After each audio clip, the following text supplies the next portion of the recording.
नमस्कार,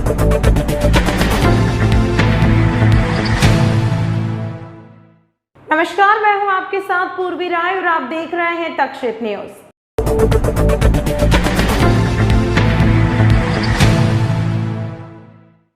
उज्जैन में बनने वाले फ्रीगंज ओवरब्रिज के प्रस्ताव पर ब्रेक लग गया है। इसके निर्माण में खर्चा 92 करोड़ रुपए होने से वित्त समिति पर इसको नजरअंदाज कर रही है। फ्रीगंज में नया समानांतर ओवरब्रिज बनाने की योजना 2 कारणों से अधर में पड़ गई है।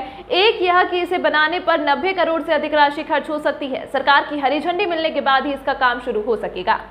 कुछ समय पहले ही इसके लिए 88 करोड़ 78 लाख का प्रस्ताव लोक निर्माण विभाग के प्रमुख सचिव को भेजा गया था। लोक निर्माण विभाग का रेट ऑफ शेड्यूल बदल जाने पर नए सिरे से एस्टीमेट तैयार कर भेजा गया। यह 92 करोड़ का हो गया है। इसी तरह करीब 3.5 करोड़ की लागत और बढ़ गई है। हालांकि अभी लागत और बढ़ सकती है क्योंकि मटेरियल के रेट तेजी से बढ़ते जा रहे हैं। दूसरा यह कि इसकी जगह सेठी बिल्डिंग से विनोद मिल कैंपस में बनी 4 लेन से जोड़कर चामुंडा माता मंदिर तक जाने की सुविधा उपलब्ध कराई जाए। इस प्रस्ताव पर सरकार ने मंथन किया तो फ्रीगंज ब्रिज कटाई में पड़ सकता है। इस कवायद के बीच इंजीनियरिंग सोसाइटी उज्जैन चैप्टर के सदस्यों ने सुझाव दिया है कि फ्रीगंज ब्रिज को फ्लाईओवर के रूप में माधव क्लब रोड के अलाइनमेंट पर बनाया जाए और 3 बत्ती चौराहे पर पहुंचकर 2 भुजाएं कर दी जाए। एक ब्रांच इंदौर रोड पर सिंधी कॉलोनी तक बनाई जाए और दूसरी ब्रांच देवास रोड स्थित होटल आश्रय तक बना दी जाए। अभी लोक निर्माण विभाग सेतु संभाग ने जो प्रस्ताव शासन को भेजा है वह ज्यादा उपयोगी नहीं है। इससे केवल चामुंडा माता चौराहा और इंदिरा गांधी प्रतिमा के पास फ्रीगंज क्षेत्र से ही जुड़ेगा। इस कारण लोगों को चौराहे से होकर फिर भी गुजरना पड़ेगा।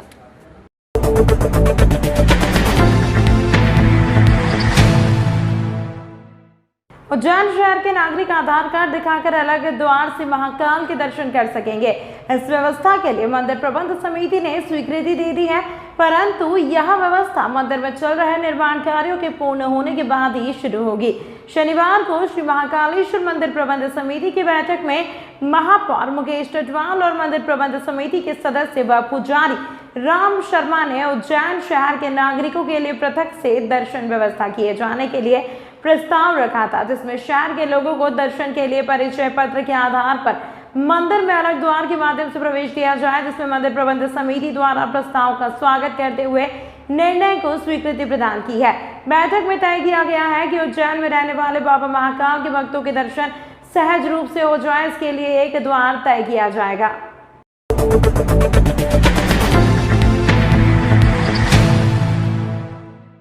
पाम संडे को ईसाई धर्म के अनुयायियों के प्रमुख त्योहारों में से एक माना जाता है।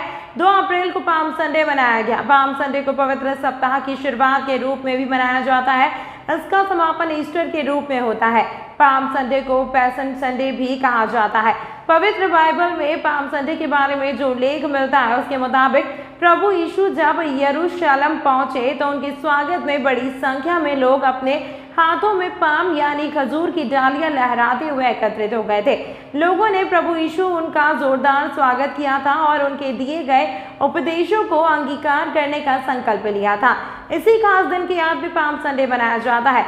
उज्जैन में भी ईसाई समाज ने देवास रोड स्थित कैथोलिक चर्च में धार्मिक गतिविधियों के बाद जुलूस निकाला, जिसमें समाज के सैकड़ों लोग हाथों में खजूर की पत्तियों को लेकर निकले।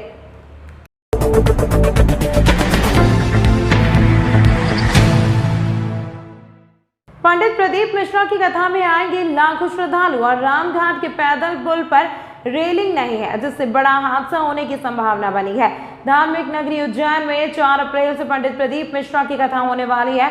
अनुमान है कि इसमें लाखों श्रद्धालु आएंगे। कथा सुनने आए श्रद्धालु उज्जैन के अन्य धर्म स्थलों पर भी दर्शन के लिए पहुंचेंगे। शिप्रा नदी पर रामघाट को जोड़ने वाला पैदल पुल भी है, परंतु इस पर रेलिंग लगी हुई नहीं है। अब जब लोगों की भारी भीड़ इस पैदल पुल पर से गुजरेगी तो कोई भी बड़ा हादसा हो सकता है। किसी का थोड़ा सा भी पैर फिसला तो वह सीधा शिप्रा नदी में डूब सकता है, या फिर एक के पीछे एक कई लोग होने से बड़ा हादसा भी हो सकता है। पैदल पुल जहां पर है वहां शिप्रा नदी काफी गहरी है, यानी उसमें काफी पानी है, कभी भी कोई बड़ा हादसा हो सकता है। हालांकि माइक पर बार बार कहा जाता है कि पैदल पुल पर सावधानी से जाएं। तैराक दल भी रहते हैं, वह भी बचाते हैं, लेकिन रेलिंग तो लगना चाहिए ताकि कोई बड़ा हादसा न हो जाए। घाटों पर जो है एक तो स्वच्छता पे थोड़ा ध्यान दिया जा रहा है, बाकी उसमें थोड़ी कमी है, एकदम स्वच्छता जो होना चाहिए घाटों पे वो दिखाई नहीं दे रही है। आदमी कर तो रहा है पर उस पर ध्यान नहीं दिया जा रहा। क्या तो ऊपर की लाभी थोड़ा ध्यान दें। दूसरा क्या है कि संवत्सर का हमारे यहाँ रामघाट पर कार्यक्रम हुआ, बढ़िया कार्यक्रम हुआ। ये बीच नदी में उसके लिए मंच बनता है, परंतु गुड़ी पड़वा के कार्यक्रम के बाद अभी तक पुल पे रेलिंग तक नहीं लगा। कोई बच्चा कोई भी गिर सकता है, कुछ भी दुर्घटना घट सकती है। थोड़ा इस और प्रशासन ध्यान दे, पूरे रेलिंग पुल की तुरंत लगवाई जाए।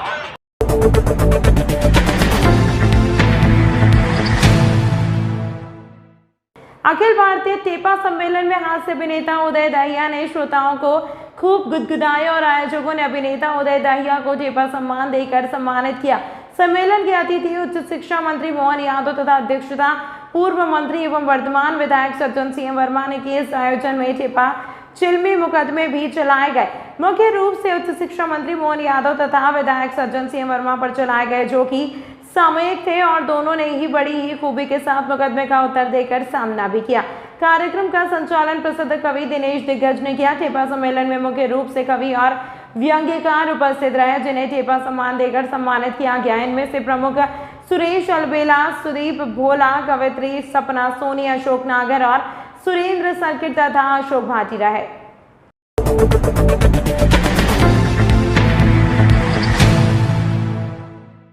शहर में कई प्राचीन उद्यान हैं जो किसी समय शहर की शान हुआ करते थे एवं शहरवासी इन उद्यानों में परिवार सहित जाकर पिकनिक एवं छुट्टी का समय बिताते थे। लेकिन धीरे धीरे शहर के उद्यान अपनी पहचान खोते जा रहे हैं। जी हां, हम बात कर रहे हैं शहर के शिप्रा के तट पर स्थित सबसे प्राचीन कालिदास उद्यान की। शहर का ये सबसे प्राचीन उद्यान है जो अपनी विशिष्ट पहचान रखता है। उज्जैन नगर निगम द्वारा इसको संचालित किया जाता है।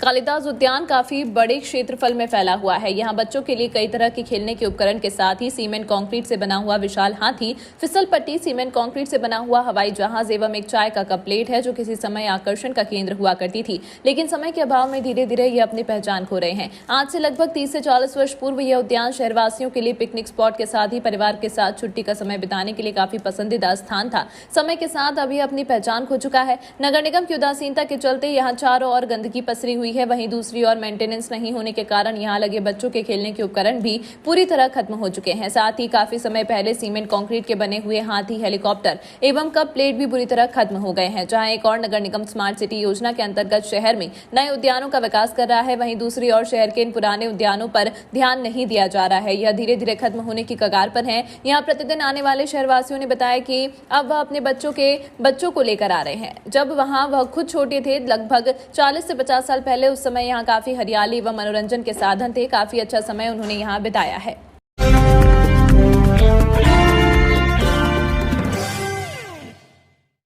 रविवार को महापौर मुकेश टटवाल एवं नगर निगम कमिश्नर रोशन कुमार सिंह ने नगर निगम के दल बल के साथ संपूर्ण महाकाल सवारी मार्ग का दौरा किया।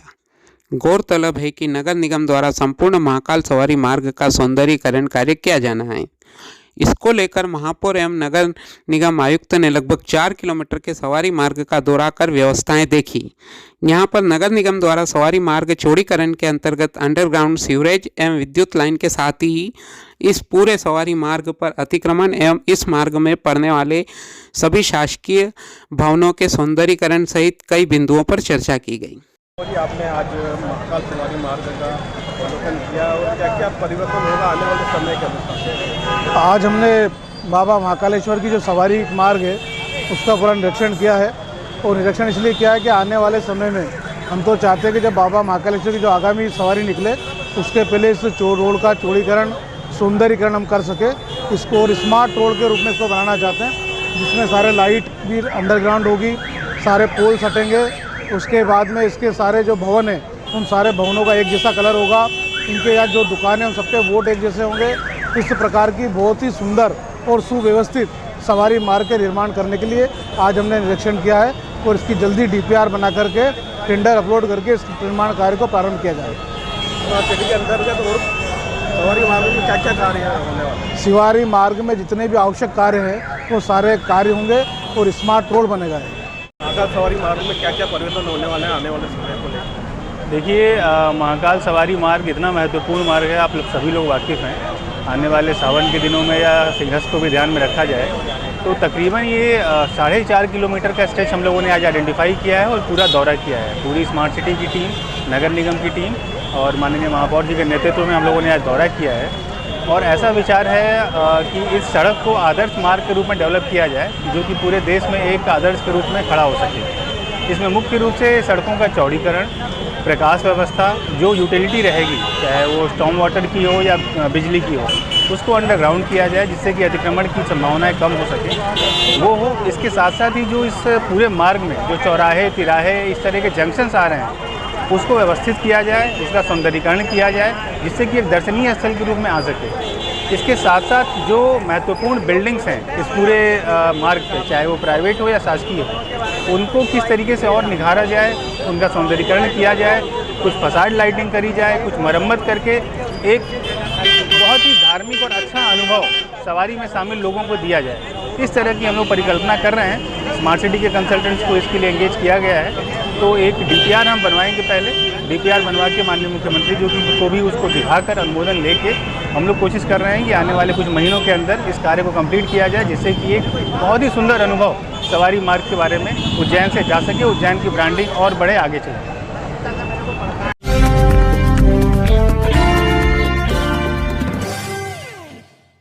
इसकी खुशी से ही जन्मे ज्ञानी साधु संत रे, इसके उदर सब राम कृष्ण भगवंत रे, स्नेह का पान कराती कभी रे, स्नेह का पान कराती मधु को ये जीवन पर्यंत रे।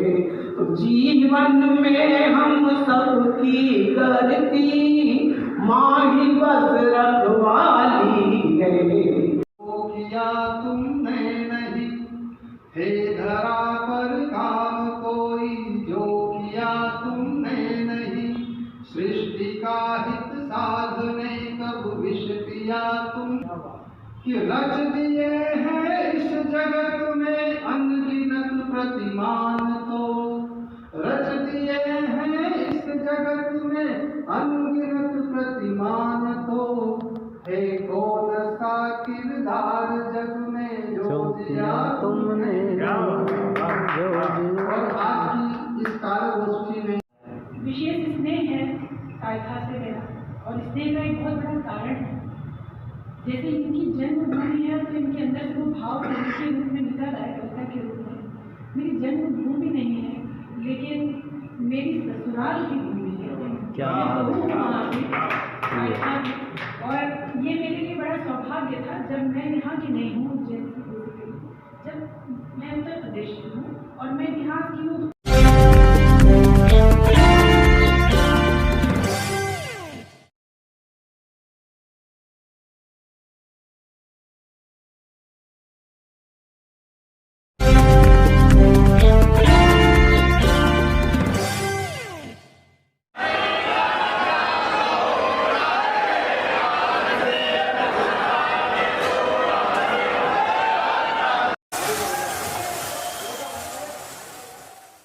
तमाम महत्वपूर्ण खबरों के लिए देखते रहिए तक्षशित न्यूज।